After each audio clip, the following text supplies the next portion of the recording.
Go. Good evening, everyone. My name is Benedict Lecca, Executive Director of the Redwood Library. I'm in my car, having picked up my son from the basketball game, so you'll have to excuse my get up. But never mind.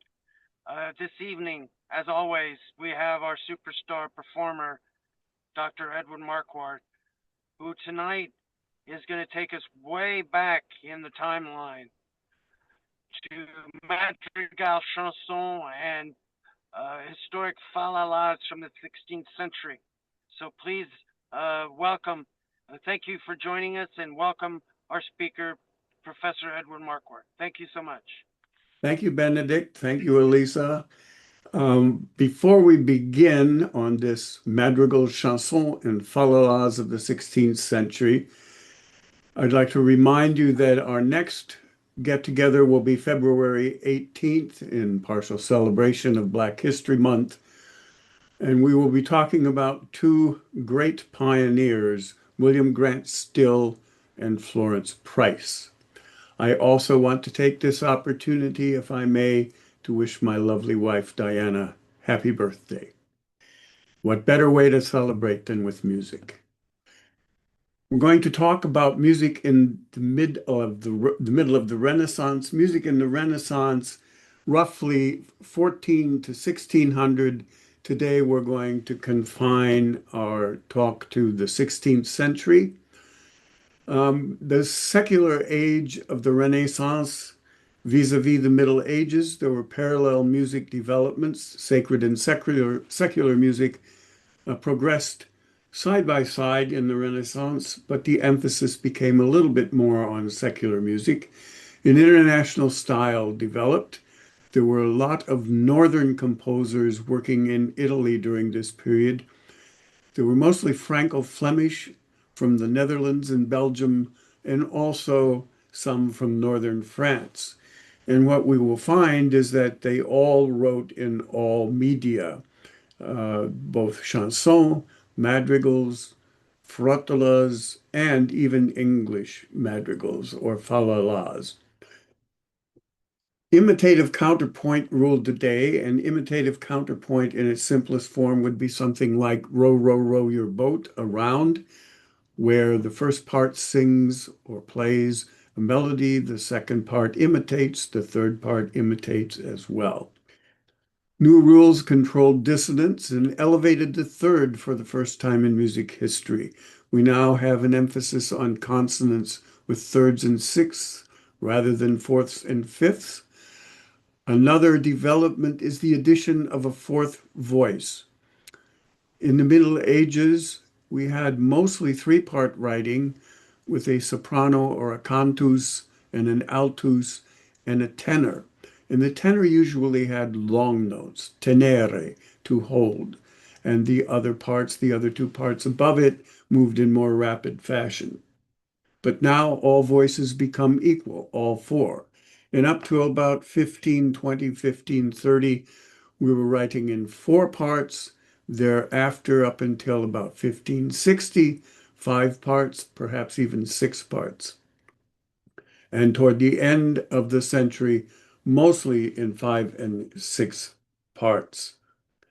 One of the chief contributors to the widespread use of these songs, actually, or these musical compositions, was the invention of the printing press around 1450. It was known in other lands first, but it was first used in chant for the church in around 1470 in Europe. It made for a more widespread availability of music. It catered to the growing demands of amateurs, and the ability to read music, believe it or not, became a social grace. And we see that will take place throughout the ages, up through the 18th and even 19th century. If you read novels such as Sense and Sensibility or Pride and Prejudice, you know that music plays a great big part in those novels. Other influences were that the European economy stabilized, there was more trade, brought wealth to regions and cities and individuals, and with that came sponsors such as the Medici family in Florence and others, of course. And then there was the development in the Renaissance of humanities as a study, sort of like what used to be known as liberal arts in our time. In literature, there was the study of the classics, both Greek and Roman. In other arts, developments of chiaroscuro in visual art, meaning light and shade and dark, and blending in paintings. Perspective, we could now have three-dimensional views of people and scenes on a flat surface. And in architecture, going back to the Greek clarity of line. The musical parallels were expansion of ranges, clarity of structure, and focusing on a single tonal center, which means we now can begin to identify keys. The compositional process is quite extraordinary. The composers, who were all trained as singers, and actually some, as we will see, held positions as music directors in chapels and in choirs, wrote the parts one at a time. The soprano part would be written out, handed to the soprano, the alto part to the alto, and so on. And so when the 4 or 5 singers gathered to sing, they each had their own part, but did not know what the other singer was doing necessarily until the invention of part books. Scores, as we know them, where all the parts are lined up, did not come into existence until around 1600. So the composer and the singers had phenomenal memories. And if you remember the Middle Ages, if a monk wanted to learn something, he would walk 30, 40 miles and memorize whatever was in the book he was looking for. The first form we're going to talk about is called the frottola, Frottola. The word actually means a fib or a lie, and it's a lighthearted piece of music, and it can be comic or amorous or both. And it was popular in the late 15th and 16th century.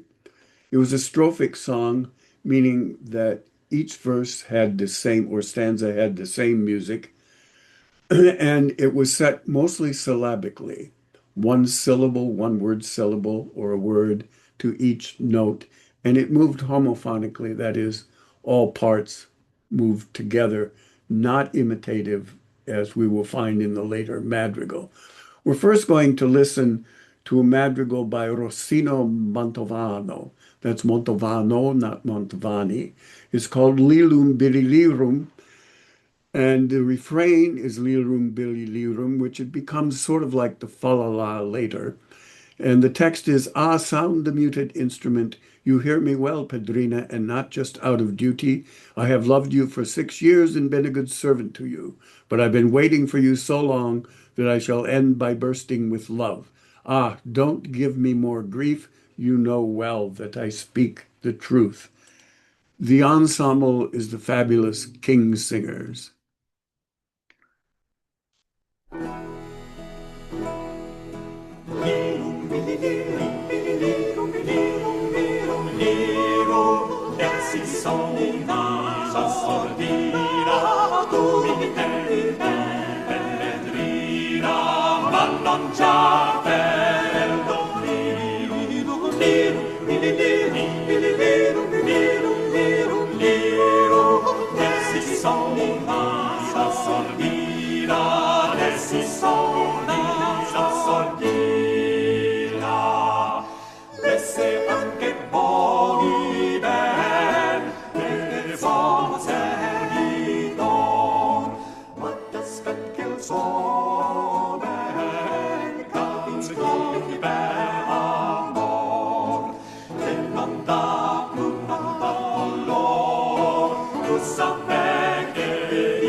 And the lirum bililirum becomes the refrain.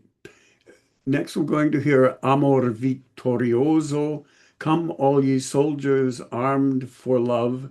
This is by Giovanni Gastoldi, who lived from 1554 to 1609. And even though the frottola originated in the late 15th century and was most popular up through the middle of the 16th century, you will find that composers composed all of these genres throughout the entire century. So this is Amor Vittorioso, and for the first time we hear Fa la la. Tutti venite armati, oh forti miei soldati, fa la la la la la la, fa la la la la la la la. Tutti venite armati, oh forti miei soldati, fa la la la la la la, fa la la la la la la. Io son di vita amore, giusto saettatore, non temete punto, ma in bella schiera uniti, me seguitate arditi. Fa la la la la la la, fa la la la la la la, fa la la la la la la.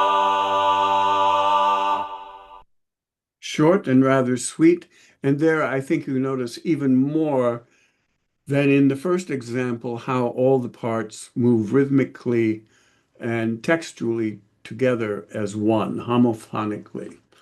We're going to look now to the early Italian madrigal, which was mostly confined to northern Italy. It's the most important genre of the 16th century. And composers enriched the meaning of the text through musical setting. It's the first time we hear what we know as madrigalisms or word painting, as we heard in Handel during our December session. There is a variety of textures, equal voices like the motet of its time. And as I mentioned, the secular and the sacred sort of develop musically alongside each other. The parts are sometimes played on instruments, but it's primarily composed for the singers themselves. Mixed groups at court and at social gatherings, and this took place probably 1520 to 1550 or so, and mostly for voices. And keep in mind now, as we listen to this more complicated style of singing, that each singer had his own part, much like modern orchestral players. And as I mentioned, the composers were trained as choir boys, and the parts were eminently singable because the composers themselves were the singers. The next piece we are going to hear is by Philippe Verdelot. It's called Ultimi Sospiri, or Ultimate or Last Sighs. This one happens to be for soprano, two altos, tenor, two basses. Verdelot was known as the father of the madrigal, and he was the maestro di cappella at the cathedral in Florence. You will hear quite a bit now more of imitative counterpoint, might well be intimate as well.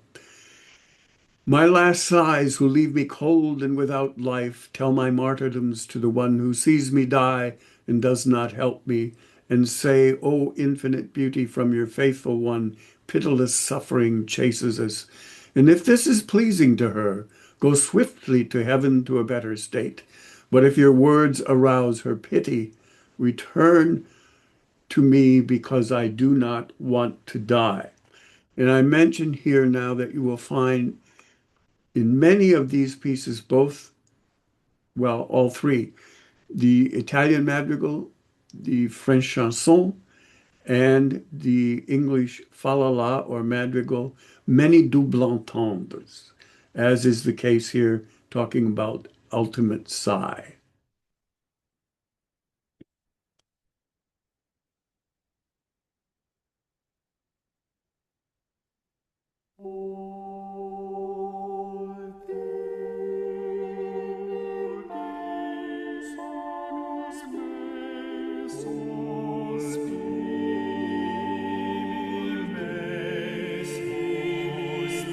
Hear how the voices imitate each other with the same material.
almost the whole piece is a takeoff on that first word, the main word in the title, sospiri, or sighing. You hear the falling lines over and over again.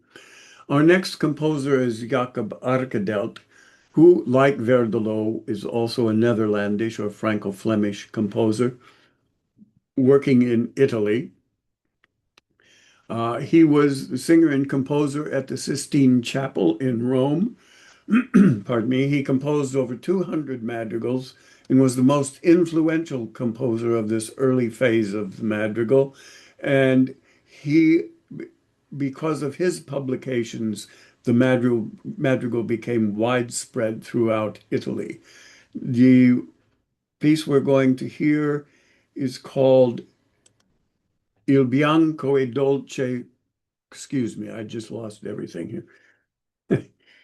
Il Bianco e Dolce Cigno, the white and sweet swan.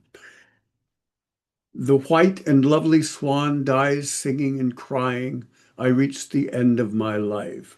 And this is one of two pieces that we're going to hear about the swan this evening. Strange is it that the swan dies without comfort and that I die joyfully, a death that fulfills me with happiness and longing. Because I don't feel other misery when I die, I would be happy to die 1,000 deaths a day. This is one of the most beautiful of all the madrigals. Listen as the madrigalisms take the fore here. For instance, on the word piangendo, to cry, to weep, and on morire and morte, when he sings about mille morte, 1,000 deaths. Il bianco e dolce cigno.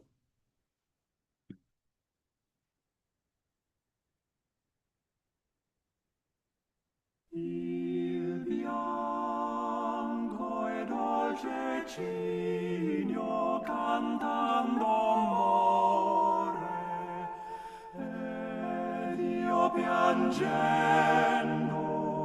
Crying. giungo al fin del viver mio,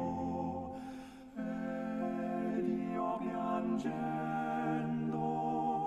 giungo al fin del viver mio.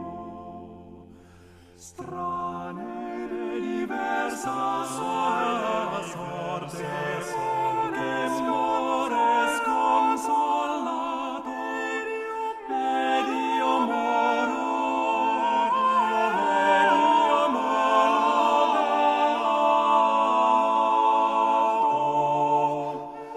morte che nel morire Die, morire. m'empie di gioia tutto e di desire.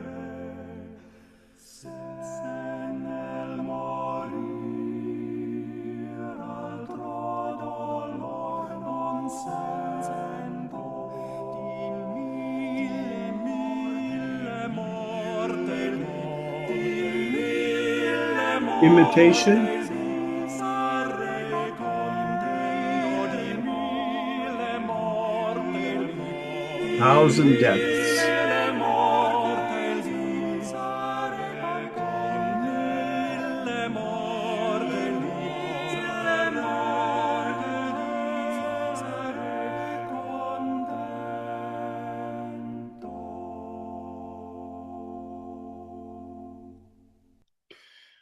Again, that is, as have all so far, the King's Singers. For those of you who are interested, it's from a recording called The Madrigal Tour, and it's the King's Singers. I'm not sure what the label is, but I'm sure you can find it. Next, we're going to listen to a work by Cipriano d'Arore, who incidentally was Flemish by birth, although that doesn't sound quite right. He lived from 1516 to 1565, and he was the leading mid-century madrigalist. He worked in Italy. He succeeded Villert as music director. As we have mentioned before, composers worked as singers or Kapellmeisters. at St. Mark's in Venice. And the musical details here match the rhythm and the sense and the feeling of the poem. And I have mentioned that the composers wrote one part at a time. So here is how that would look. I hope you can see that. That's the soprano part. And here is how a score version of that with the four parts all lined up. So now this is Ancor che col partire. Although I feel like I'm dying when I leave, I would like to leave every hour, every moment. And again, there is a double entendre involved in this madrigal. This is the Paul Hilliard and the Hilliard Ensemble.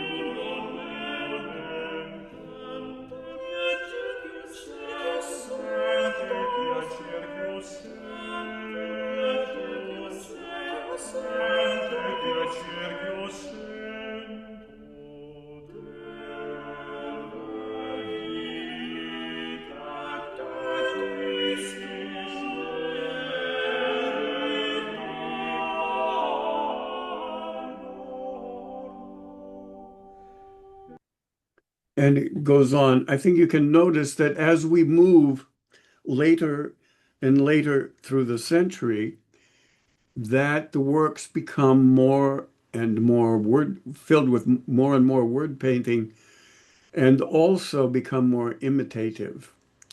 We come now to Solo e Penso by Luca Marenzio, who lived from 1553 to 1599. He was Italian, and he is responsible for an event called Musica Transalpina, which we will talk about a little bit more later.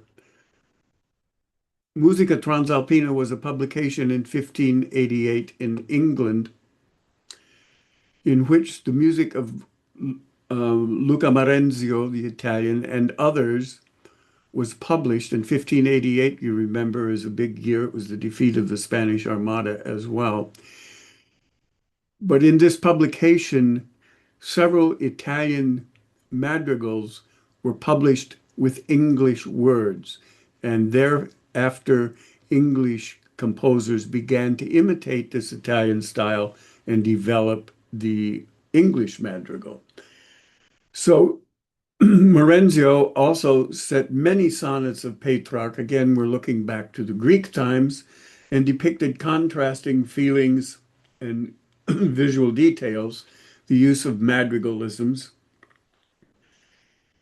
As we open the piece, the poet is walking alone and thinking, and as he walks alone, let's say along a beach, it's a very chromatic. First, the music ascends in the top voice by half step, which is brand new to this period, and then again descends by half step. And then when it comes to the word to flee, to fly, to run away, fuggite, the music picks up in pace. So here is Solo e Pensoso by Luca Marenzio.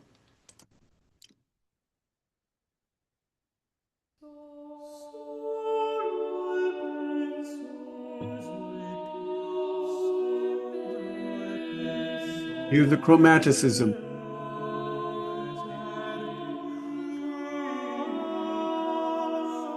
All the imitations surrounding this ascending by half step line in the middle.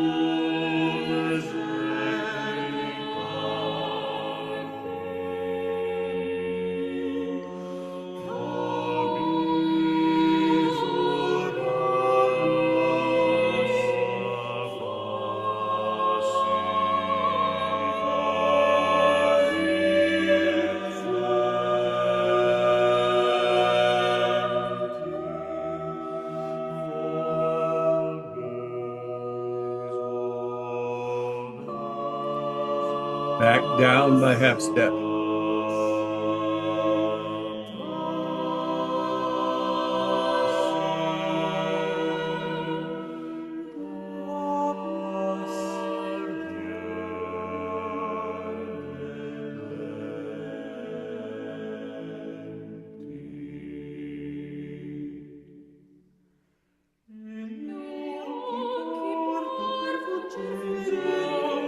Past the music as he flees.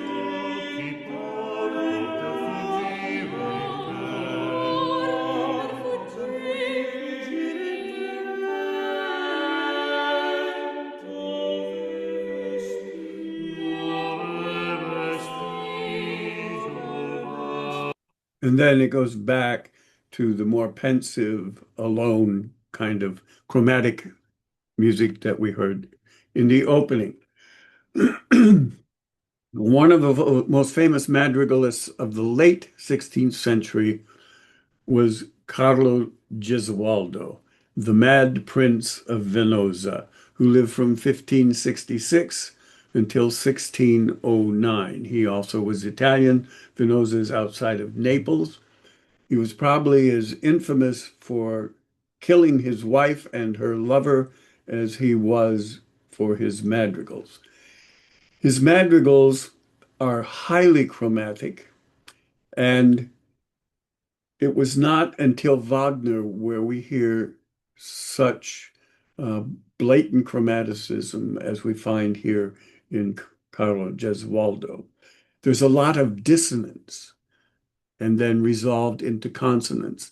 And one of the unique things about Gesualdo's chromaticism is you don't know where in the world he's going to go next. What's the next chord that follows? It doesn't have that sense of inevitability that we find in much of the other music. So here is from the sixth book of Madrigals, which was published after his death in 1611, the madrigal Moro Lasso, and it starts very deep in the voices, very low. Moro lasso al mil duolo. I die, alas, in my suffering, and she who could give me life, alas, kills me and will not help me. O sorrowful fate, she who could give me life, alas, gives me death. Moro Lasso by Carlo Gesualdo.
Etc.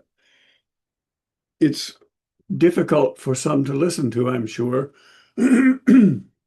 Imagine how difficult this must have been to sing with one on a part, having only your part. Is Joe really singing the right note? How would one know? So it took exquisite and extraordinary musicians to sing this music. By this time, from around 1570 onward in the 16th century, it took professionals. The music had risen out of the realm of being able to be performed by amateurs. Well, maybe highly successful or highly trained ones, but certainly not those who used to stand around a table and sing madrigals for fun. There was still left over the frottola, or style of the frotola. This is one by Orlando di Lasso, one of the biggies, the heavyweights of the age, Madonna mia cara. And again, this resembles a frotola, even though it was composed late in the century. Madonna mia cara, mi follere canzon. Madonna mia cara, mi follere canzon. Canta sotto finestra, lanze un compagno. Don don don, divi divi don don don don. Don don don, divi divi don don don don. Ti prego m'ascoltare che vi cantare buon. Ti prego m'ascoltare che vi cantare buon. E mi ti foller bene dove che capo. Don don don, divi divi don don don don don. Don don don, divi divi don don don don. So the don don don diri diri don don takes the place of the fa la la in this particular madrigal. We move now to France. And I think you're going to love some of these chansons. A new type of chanson began to form under Francis I, who ruled from 1515 to 1547. It was light, it was fast, it was strongly rhythmic, it was for four voices. The texts were generally pleasant and amorous. It was syllabic, like a frotola, and it was composed for amateurs, and therefore it was pretty much homophonic, in which all the voices move pretty much together. There could be some embellishment within voices, but mostly they move together. And some of these madrigals, or chansons, pardon me, were arranged for lute choirs or viol choirs, consorts as they were known. The chief chanson composer of the time, the most popular, was Claudin de Saint-Mézy, who lived from 1490 to 1562. Unfortunately, I don't have an example from him. But the thing to listen for here too is, again, the melody is in the top voice, like the frotola, and it's simple harmony. We return to a composer we've heard before, Jacques Arcadelt, and the name of this chanson is Margot laboureux les vignes. And the text is, Margot, work at the vines, the vine, the little vine. Margot, work at the vines soon. As I returned from Lorraine, I met three captains. They called me a peasant. I'm their quartan fever. A quartan fever is a fever that recurred roughly every 4 weeks. But I'm not such a peasant. Since the king's son loves me, he gave me as a gift a bunch of marjoram. If it flowers, I will be queen. If it dies, I'm wasting my effort. This is a wonderful little chanson. I'm sure you will agree. Margot labore les vignes, vignes, vignes, vignoles. Margot labore les vignes bientôt. En revenant de Lorraine, Margot. En revenant de Lorraine, Margot. Capitaine, vignes, vignes, vignoles. Margot labore les vignes bientôt. Margot labore les vignes, vignes, vignes, vignoles. Margot labore les vignes bientôt. Margot labore les vignes, vignes, vignes, vignoles. Margot labore les vignes bientôt. En revenant de Lorraine, Margot. En revenant de Lorraine, Margot. Capitaine, vignes, vignes, vignoles. Margot labore les vignes bientôt. Margot labore les vignes, vignes, vignes, vignoles. Margot labore les vignes bientôt. Short and sweet. And I have another one for you, shorter, maybe not sweeter, but lots of fast words, testing the singer's ability to spit out the words as fast as possible. La la la, je ne l'ose dire. Il est un homme en envie qui de sa femme est jaloux. I dare not say it. I will tell you now. There's a man who lives in our village. He is jealous of his wife. He's not jealous without reason, for he's not a handsome man. La la la, I dare not say it.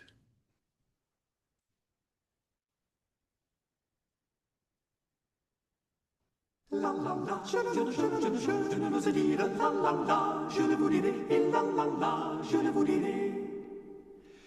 Il est un homme en nos villes qui de sa femme est jaloux. Il n'est pas jaloux sans cause, mais il est cocu du tout. Et la la la, je ne vous dire la la la, je ne vous dirai, et la la la, je ne vous dirai. Il n'est pas jaloux sans cause, mais il est cocu du tout.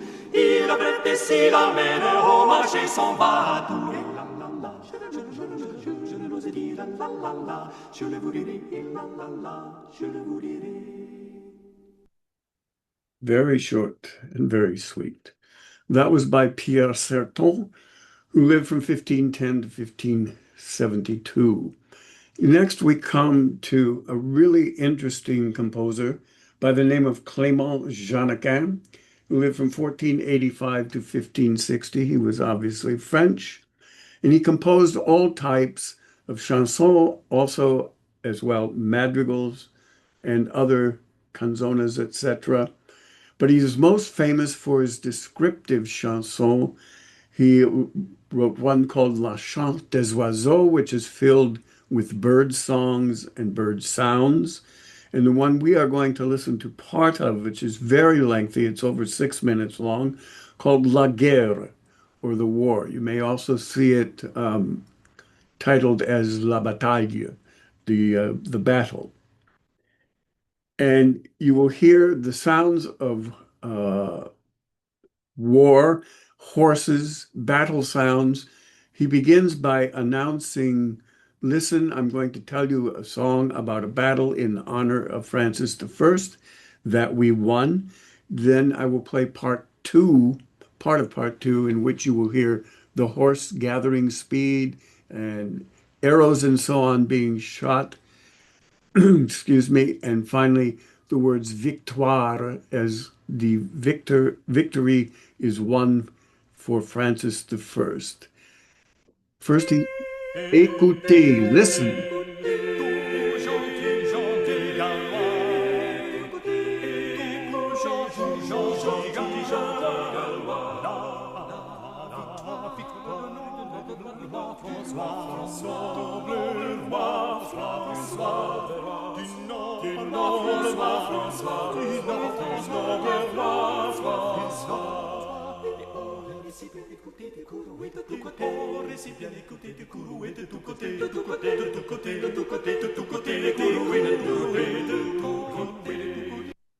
And now from part two, the horses begin to gather speed and the battle takes place. Excuse me. You will hear the sounds of the battle, the sounds of the horse, changing of rhythms, changing of meters, an accelerando, and then the final victoire.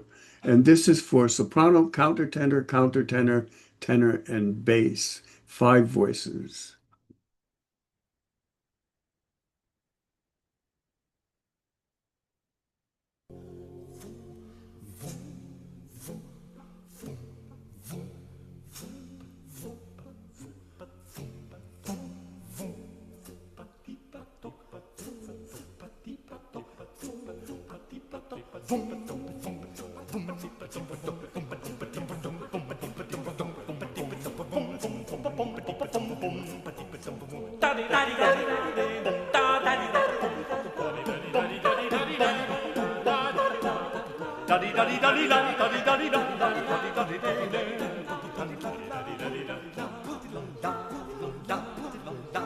Change of meter, cross rhythms.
Open fifths at the end.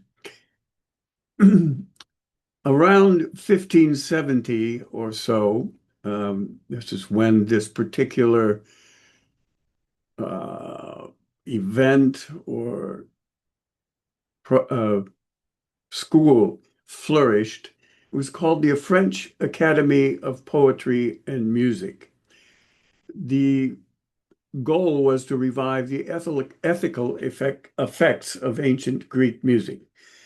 And it was an attempt to ascribe duration to French vowels because the language innately does not have natural accents and lengths like other languages, or at least as many. For instance, French, bonjour, bonsoir. In musical Italian, buongiorno, buonanotte. Good evening, good morning in English. Accents on specific syllables. In an attempt to imitate a contemporary understanding of ancient Greek music, the poets and the musicians, the composers, changed the accent of the innate French language. And so what they tried to do was make long syllables equal twice the length of short ones. And I can best show you by one of the chansons we are going to hear, Revoici venir du printemps. And so the rhythm becomes Revoici venir du printemps. Revoici venir du printemps. So short, short, long, short, long, short, long, long. And if I did it accurately, you will notice that the longs were twice as long as the shorts. You may be familiar with a piece that does this. It's called I Like to Be in America, okay, by Be in America, by Leonard Bernstein. And as a matter of fact, Leonard Bernstein wrote incidental music to a play by Jean Anouilh called The Lark. It's about Joan of Arc. And in that, he wrote two sets of songs, Latin songs from the Lark and French songs from the Lark. The last of the French songs is an exact setting of this particular chanson by Claude Lejeune, who lived from 1528 to 1600. The text of Revoici venir du printemps, the spring returns again, comes back as a refrain and is sung by all five parts, which are soprano, soprano, alto, tenor, and bass in this instance. There are verses, and they begin with two singers, followed by the refrain of five voices, then three singers on the next verse, and so on. So here is Revoici venir du printemps by Claude Lejeune. Revoici venir du printemps, l'amoureuse et belle saison. Revoici venir du printemps, l'amoureuse et belle saison. Le courant des eaux recherchant le canal d'été Two voices. Et la mer calme de ses flots ramollit le triste courroux. Le canard s'égaye plongeant et se lève pointe dans l'eau. Et la grue qui fourche son vol retraverse l'air et s'en va. Revoici venir All five voices. l'amoureuse et belle saison. Revoici venir du printemps, l'amoureuse et belle saison. Le soleil éclaire luisant d'une plus Three voices. clarté. Du nuage l'ombre s'enfuit qui s'échauffe et court et moisit, et forêts et champs et coteaux. De l'arbeur humain verdit et la paix découvre ses fleurs. Revoici venir du printemps, l'amoureuse et belle saison. Revoici venir du printemps, l'amoureuse et belle saison. And then four voices, five voices, and finally ending with the final refrain with all five voices. This musique mesurée, as it was called, measured music, did not take hold, but it influenced far beyond the borders of France. And if you want to take a look at a real live piece from the 20th century, listen to El Salon Mexico by Aaron Copland, and you will find this exact rhythm there. At the same time as the musique mesurée was going on, a composer by the name of Orlando di Lasso, whom we have heard before, one of the big three of the age, along with Palestrina and Thomas Luis Victoria from Spain, wrote Bonjour et puis quelle nouvelle, and you will hear a highly complex imitative chanson.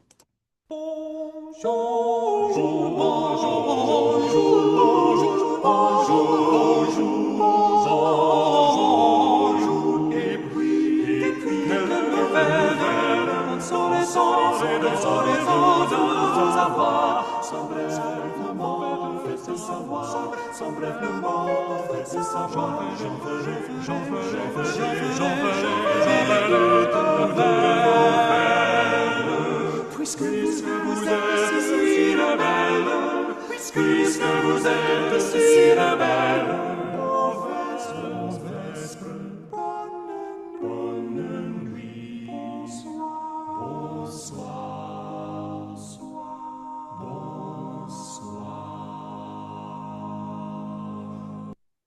etc. And now moving to Merry England.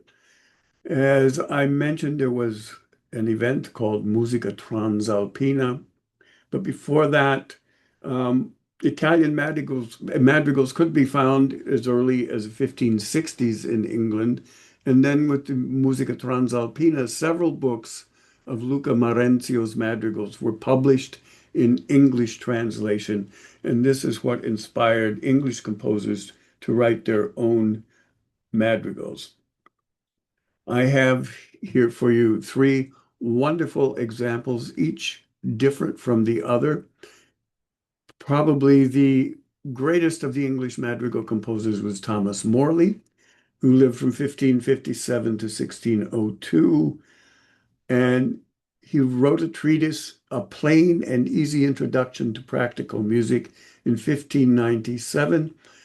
It was aimed at unlearned amateurs and covered everything from basic notation to three-part composition.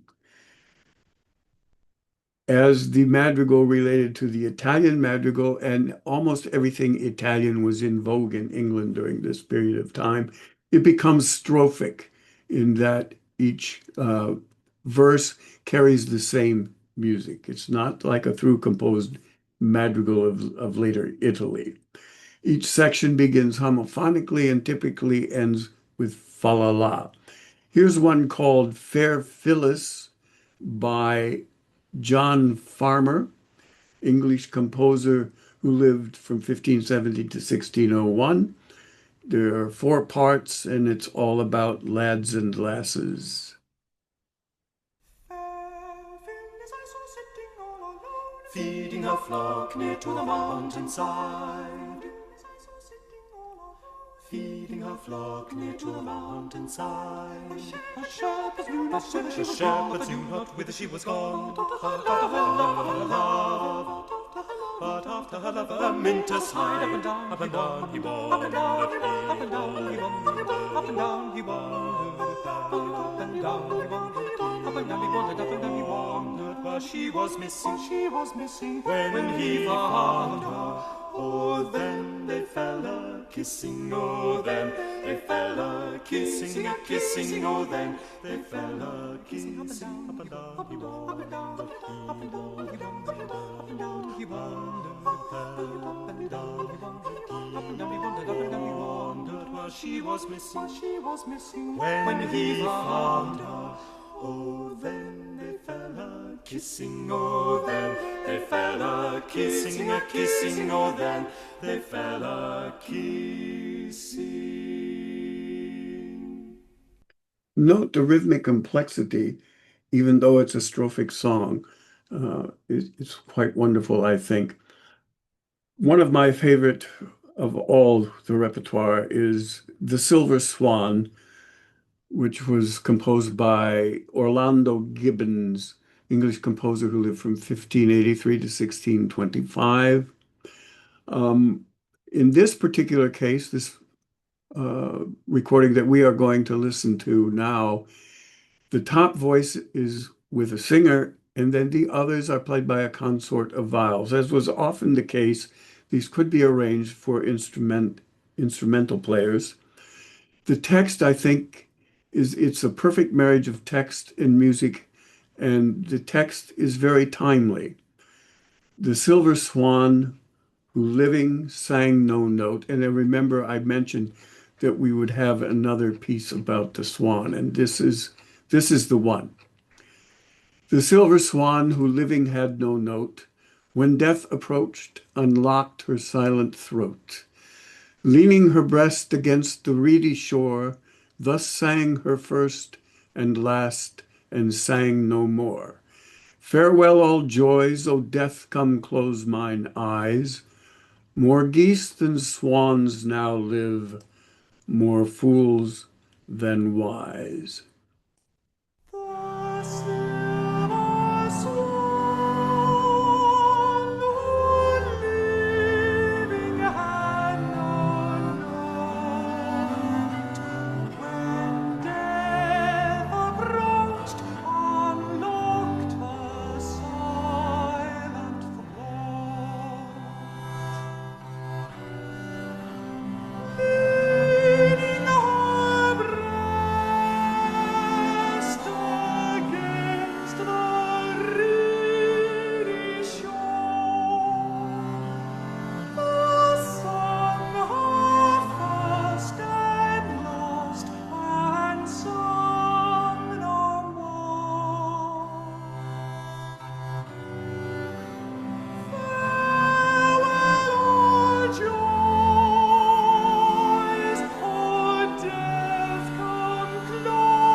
Very moving, I think.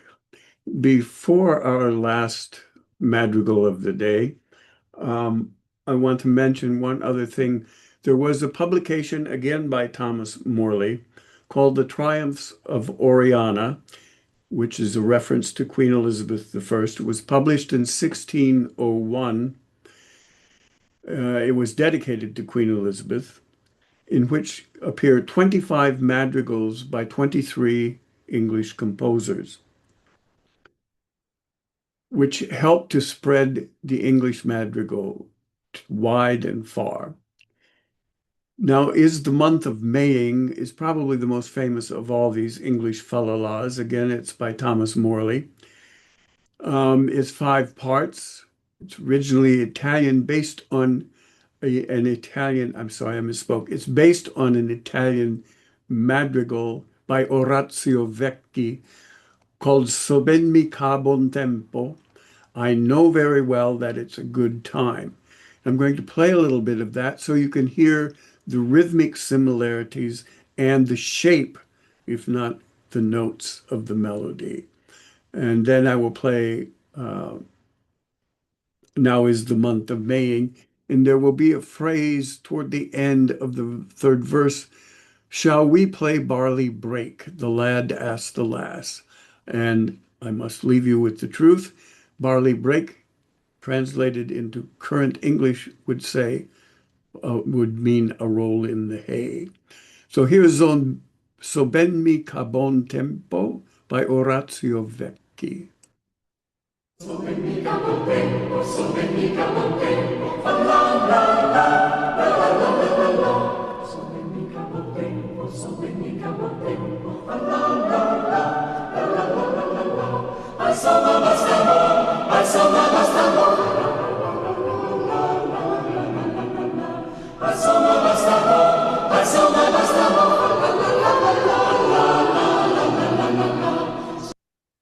And now is the month of Maying, which begins with a penny whistle and drum introduction.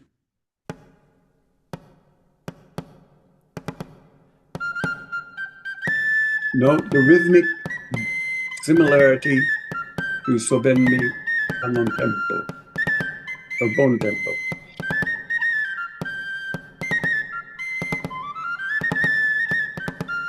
Now is the month of Maying, when merry lads are playing. Fa la la la la la la, fa la la la la la la. Now is the month of Maying, when merry lads are playing. Fa la la la la la la, fa la la la la la la. Each with his bonny lass upon the greeny grass. La la la la la la la la la la la. Each with his bonny lass upon the greeny grass. La la la la la la la. The spring-clad all in gladness doth laugh at winter's sadness. Fa la la la la la la, fa la la la la la la.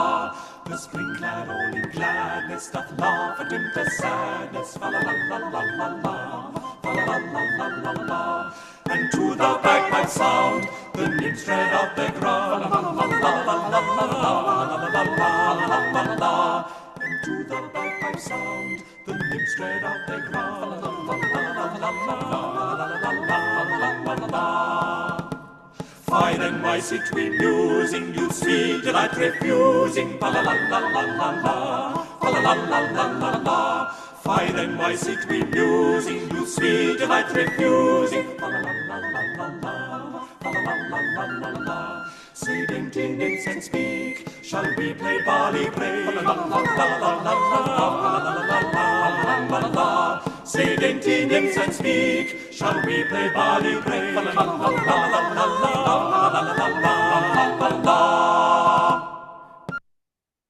Thank you very, very much for coming to these lectures. I appreciate it so much. One small correction before we leave. It's the Madrigal History Tour by the King's Singers. I misspoke earlier, so I'm sure you will enjoy that if you find it. There are about 30 examples of madrigals and chansons on that recording. Have a great month. See you soon. Happy New Year.